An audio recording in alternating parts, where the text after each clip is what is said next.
എന്താണോ ഇത്? അയ്യോ എവിടെ നോക്കിയാണ് വണ്ടി ഓടിക്കുന്നത്?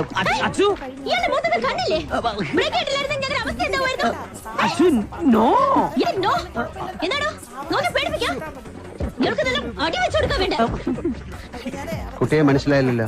എന്റെ അഡ്രസ് ജാതു പറഞ്ഞിട്ട് തനിക്ക് എന്തിനാ? അല്ല, ഈ നിൽക്കുന്ന ആളില്ലേ? ഈ നിൽക്കുന്ന ആളെ എന്റെ കെട്ടിയോൻ. അതാണ് ഇപ്പൊ തനിക്ക് എന്താ?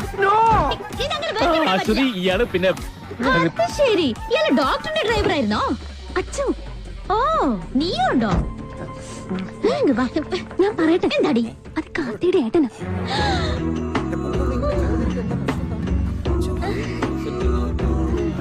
സോറി, ഞാൻ ആളറിയാതെ. നല്ലൊരു മാനം പോ. ഇതാണ് നിന്റെ പ്രാക്ടിക്കൽ ലാബ്. ഈ ബോഡിയിലാണ് നീ അനാട്ടമി പഠിക്കുന്നത്. കണ്ട പെമ്പിള്ളാരെ വഴിതെറ്റിക്കാൻ നടക്കാണ് അല്ലടാ.